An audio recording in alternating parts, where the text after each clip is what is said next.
So, good evening and welcome to another episode. This is actually episode 6 of They Call Which. This evening, I'm joined by Midlands-based coach Krumesh Patel. Coach, how are you? Yeah, great, CJ. Thanks for having me on. Really excited. Hey, look, it's always good to talk to somebody that's just as passionate as I am about the game of basketball and particularly the women's game. So yeah, I really appreciate you coming on this evening. I just want to start with a quick apology to any of our kind of viewers who are joining us. We are a few minutes late tonight. We've had a few technical issues, but hopefully nothing that's gone kind of sharing some inside thoughts about the game that we all love so much.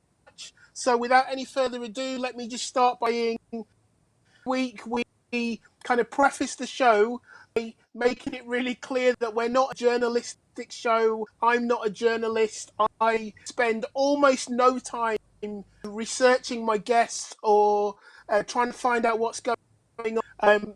I will follow a little bit of Twitter. I'm on Instagram a little bit, but this is pretty much off the cuff, very kind of casual set of questions. Hopefully, provide insight into what the best coaches in the country are doing, how they go about their trade and their craft, and hopefully give a little bit of entertainment, particularly given the current state of. So, coach, that's talking as I plan to do pretty much for the rest is over to you. So, Krumesh, it's probably year sideline together. Can you tell me over the last kind of 9 to 10 years what that journey's looked like for you? Because I must have seen you coach probably every level of game of basketball in those 9 years. Yeah, it's been a journey, I would say. I started at the Riders around 8 years ago. So I finished university in 2012, and when I came back, the program offered me a job. So Russell, reached out and asked me if I wanted to do a community job. Originally, I turned that job down because I wasn't sure what I wanted to do. I didn't know if I wanted to be a teacher or whatever. But then he was persistent and said he was always like, "What are you doing? What are you doing?" And he continued it and offered me the job second time around, which I accepted.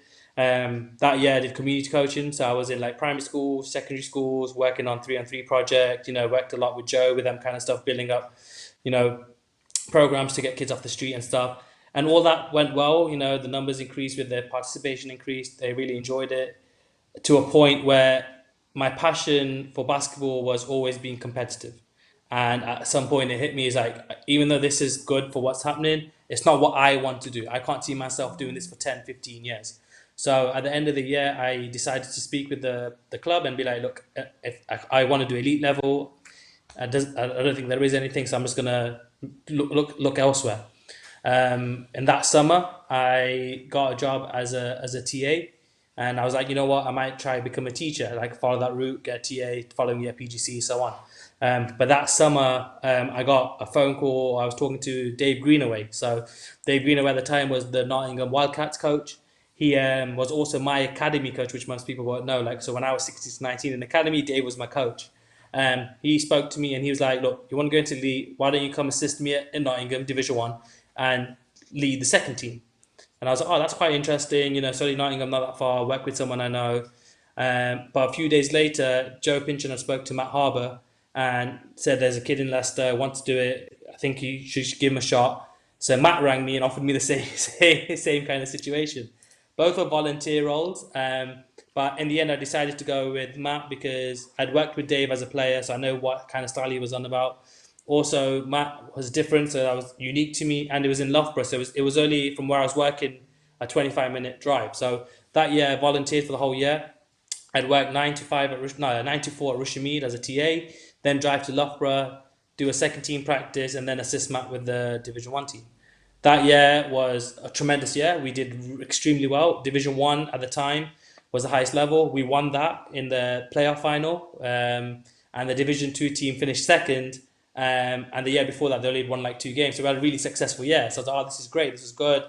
But again, there was nothing concrete. So that summer, I still applied for that PGC like I was planning to do, and I was like, maybe I'll just continue to volunteer wherever. the again, it happens on the same days, but the day I got my PGC acceptance at school, Russell rang me and he was like, "Look, I've had some thought. You guys are successful, yeah. How about we push and try to make an academy women's role for you, and we try to grow that program." But the catch was there's only 4 girls, six, two more coming in, says six. So if the program doesn't grow, you don't really have a job. But if it does grow, you have a unique situation. And I spoke with my mentor at the time, who was a PE teacher, and he gave me he asked one question that nailed it. It was like, can you be a PE teacher anytime? I was like, yeah, I can just apply for a PGCE course. He goes, can you be a professional coach of it at any time? I was like, well, not really, because I don't think there's many jobs. So he's like, you've already answered your question. So I took that on, and that's where it all started. So we had 6 girls. We attached that with a university program as well, and we had some success. And that group did a very good job, and we made the WABL final back to back. That team won under 17s. They went to the World 3-on-3, and that really pushed us forward. So if we fast forward 5 years, we're now at like 21 girls. And last year that group was, did tremendous. They won 6 national championships, I think, or 5, and the pinnacle, and 13 went to the US, and that was like that journey with that. But within that journey, I had some different, like you said, different opportunities. And 3 years in after working with Matt was great, loads of fun, learned loads, and he's one of the reasons I am who I am. He decided to move to Angular Ruskin, as you know, and that's when again Russell stepped in. He's like, look, you've been around, I'll give you the opportunity to do WBBL. And I was like, yeah, I'd love to do it. And Matt said it was the right situation. We had a great year that year. We won the trophy, the first trophy the club has won, and we made the O2 final. We finished 19-1 and lost the league on points difference, to Len, and that was great. And then push forward. This year just gone, I was more in like the head of the women's program, overseeing all the programs. Trying to work with all the coaches where I can, assist whenever I could. Still tie in with the WABL stuff. And then unique situation where a coach left, and I ended up coaching under 18 boys as well this year. So I've had the luxury of coaching, like you said, multiple tiers, multiple age groups. I've even had to cover some men's games in Division 2, and I've been quite fortunate where I am. Like, I started at a young age, and we had a young staff. Matt was young, Joe was young, Mark was young, Josh at the time was young, and Russell just let us lead with it. So I got an opportunity to grow within my role and learn stuff that I didn't know. And like you said, we had some successful battles in the gates ourselves. I can remember that time when we're up and we're losing, but then like last year, we got an opportunity to come to your place, and win in a place I've never won in Solden. But no, my journey's been literally, I would say, from the bottom in a sense of community to volunteering all the way to the professional level to then like leading the program all the way through. So in a nutshell, that's how I would say my the last 8 years have kind of looked.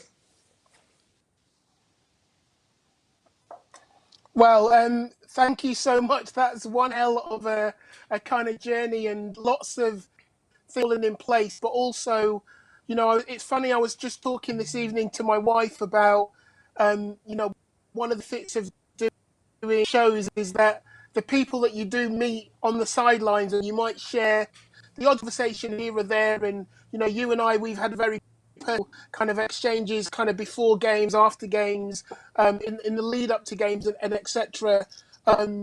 But you don't always know about what those, you don't really know what those coaches are doing. You don't know what their process is, what their journey is, what their work ethic is. And, just listening to that, you've consistently put yourselves in situations where you could be challenged, where you could learn more, where you would kind of get out of your comfort zone. And, I think, in terms of giving value to anybody who's listening, and anybody who is maybe to the beginning of that and to the end, that they kind of take from that yeah, this isn't an easy, it's not an easy road to ride, to walk, whatever kind of analogy you'd use. But for those people who do put in the time, there are opportunities, and you're about um one of our basketball exports to coach in another. Um, what made you that now was the right time to that jump? Well, as you know, like I went through a lot through the program, and I've targeted and done different things as the years have gone on, and I think I finally got to a point where I think I needed to challenge myself again. I want to coach at the highest level, and in the situation we're in right now, that it's an opportunity to do somewhere else. I've like taken the club from when it was like we had 4 or 5 girls to what it is, and like speaking with the club and stuff, they understand, like they've known my passion. I've always wanted to be challenged. They've been very very supportive, and the right opportunity came for me to continue to grow. I'm from Leicester, and Leicester always holds a place in my heart and will do. And no doubt at some point I'll be back coaching it. But I think it's important that I continue to grow and see how high and how far I can go as a coach. And like you said, I seem to be putting myself in situations to get challenged. And this is a new one, like a new country. Don't know, anyone there as such, and trying to see if I can take a club there and try to see what I can do with it there. So that excites me a little bit. And I think it's a point where maybe I've got to a point where, like this year as such, I wasn't as challenged as I normally would have been, in my opinion. Or I've always, like, my journeys have always taken me a step up and step further. And this year, I think might be the first year that I don't think, apart from like a managerial role, coaching wise, it hadn't pushed me up further. So I think it's the right time to, like, I'm still young. I still want to see how far I can coach, and this challenge is going to challenge my coaching skill set and try to hopefully, make it better. Excellent. Well, look, I want to go back now. So, over those kind of 5 or 6 years that we've kind of battled against each other, and very much for mentioning that the last time that you coached against me that you won. That was a nice touch. But over those, you have coached at different teams. You've coached the Charnwood team, the teams, the under 18. You've had a very young team come into women's Division 1, but have done very well over that kind of period of time. I know the last couple of years you've been rebuilding that group, but nevertheless a very kind of strong product. How do you create that kind of pathway, that talent development pathway that led you to a situation you had under that were competing senior women in the in the women's NBL? Well, I think what we've always done is, I've said to the girls when they're coming in that I'm going to treat them like I will treat senior women. When the first day they come in, we're already treating them like women. But what we've said is we have to find a way that we want to, continue to grow your body. So it's very important what we do with S&C and how we look after that from an early age, and continue to work with that. And in the past we've been like really lucky with our S&C. So we had like Sam Heathcote, we had Aaron, we had Ed, we have Jordan this year. They're like very, very invested in their crafts. It made my life a lot easier. It's more like, this is what I want to get out of it. And they're like, okay, great, let's try this and be really innovative. So we're like, if our girls can get stronger and quicker, we're going to compete. Then the next thing is, we've always made a big emphasis on skill development. So we have our team practices, but in the days, we're always trying to find elements of skills that we can improve for them. So we're trying to find skills that they are not so good at, making them a little bit better. And then the ones they are good at, try to enhance them so they can play that at the highest level. And then I created a brand of basketball which allowed us to be unique to what we are. Like you've seen us play where we play up and down the floor. There's no moment of pause, and we don't have a set scorer.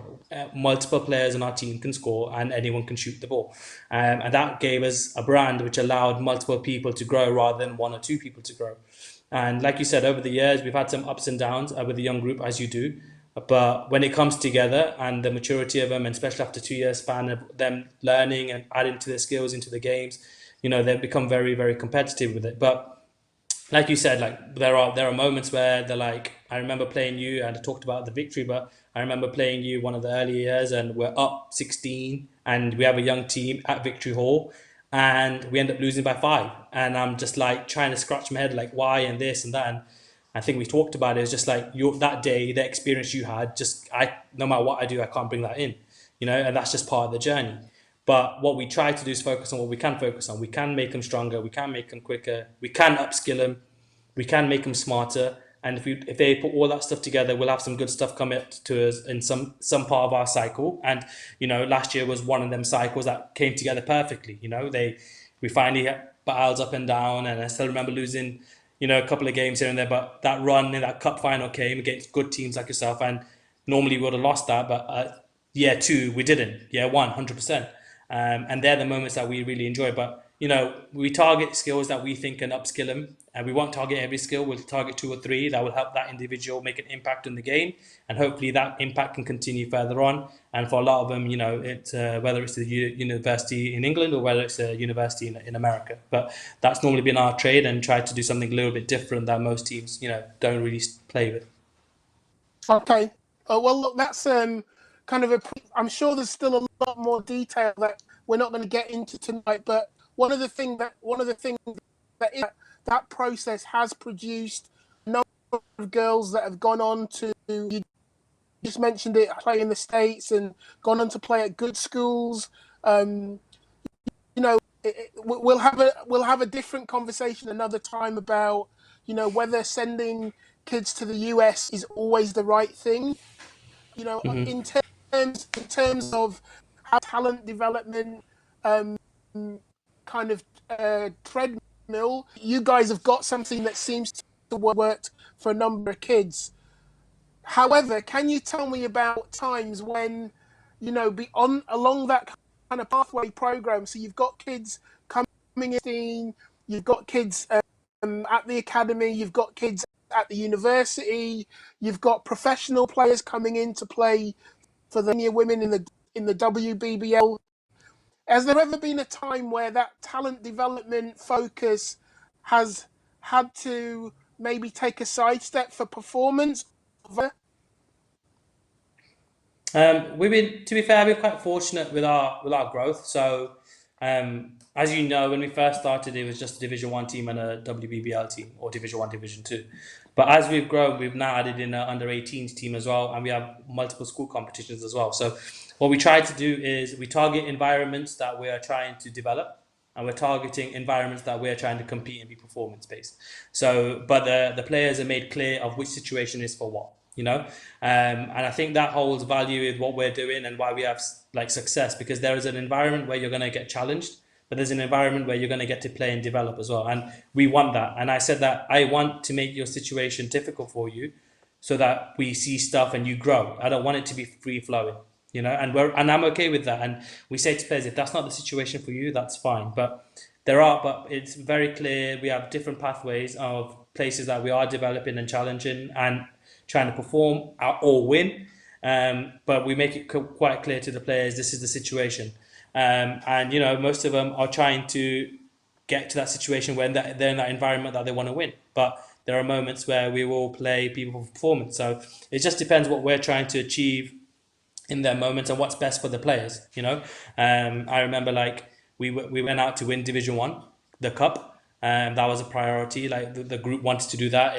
Why did we do that? Because we wanted to be effective in the WABL. We never had a moment where we had the whole WABL team together, because some played Division One, some played under 18, some played WBBL. So that we used that run as a moment to let's bring the WEABL team together and play them, because that might help us. Because what people don't understand is I went to the final 3 years and lost. So that fourth year I was like, let's try something different, and that year it worked. So, but it's all calculated, all the competitions we have, to be finding the balance of where we're trying to do, but I think, like you said, over the time, we always have development in the back of our heads, always, and when I did WBBL, we had girls playing WBBL. We'd make sure they get in 6-8 minutes for their development, but if they weren't going to play as much, we might be like, okay, it's better if you go play Division One and not play WBBL. We won't just take you because we're short players, in them kind of environments. But I think we've done a good job of balancing different competitions for different reasons, and we've had success with that. And I think that's why we've had some success in other areas, because we've allowed environments to develop. So the Final Four for under 18s, we didn't take everyone, because it was an opportunity for other people to get an opportunity to play at that level.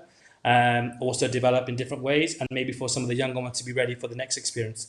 And we were a number 1 seed that finished 4th. For me, that was okay. Why? Because we went for that. The purpose of that competition, we were like, if we win, great, we have enough. But if we don't, we would have gained a lot more for other players that are moving on or people that are going up to an older age.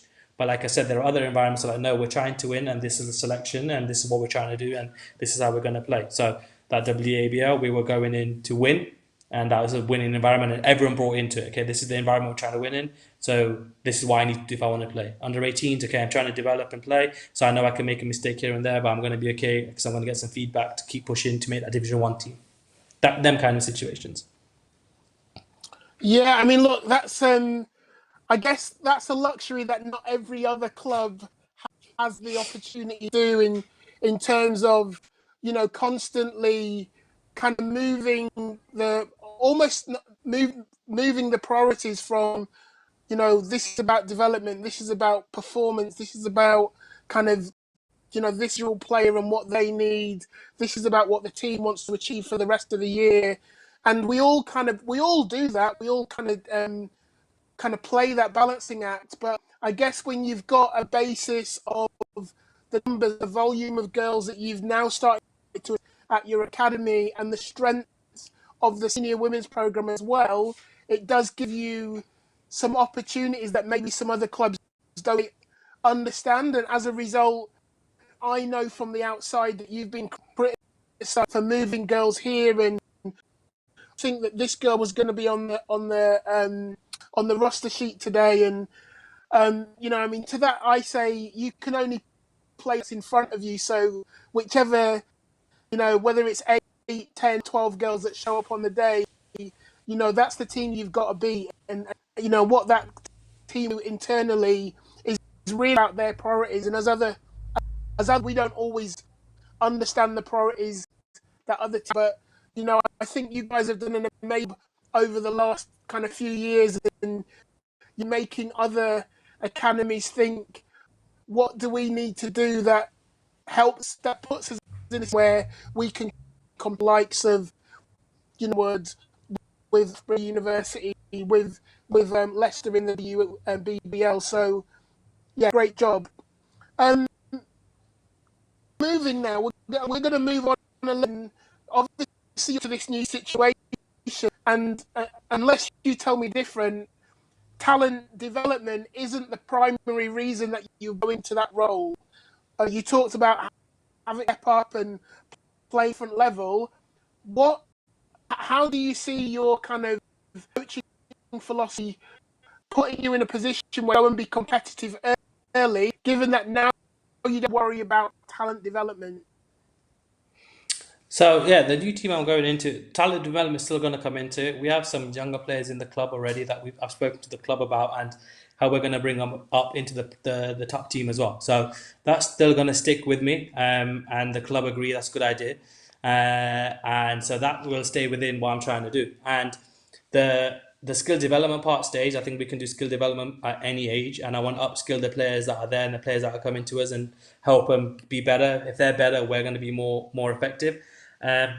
But the style of play is what I've been doing here, and I want to see if my style of play with the right personnel can be embedded into another league. We'll make some tweaks and changes depending on personnel and players and teams who play, but overall, I want to see if we can be effective with it. And like I said, the player pathway through maybe less amount of girls than I've had here, but that what attracted me to the program is something they still want to do with the small amount they have there as well. So we're going to try to make sure we have younger players coming through in the top division, and see if I can create some players or allow players to be in an environment to be challenged and develop, but we will also have like a second team and a junior team as well. So I think it quite interests me saying there's a program, yes, it's a professional team, and we will have professional players across the board, but we have targeted 2, 3, 4 players to be with the squad and their stripes up with the team and play competitive minutes, and make an impact. Like I said, we've done it with our team, and like Holly made an impact at WBBL, and Megan Jones made an impact when she played. And so I want to be able to be like, okay, can we go to another country? They have national team players, and let's see if they can make an impact in that league. Excellent.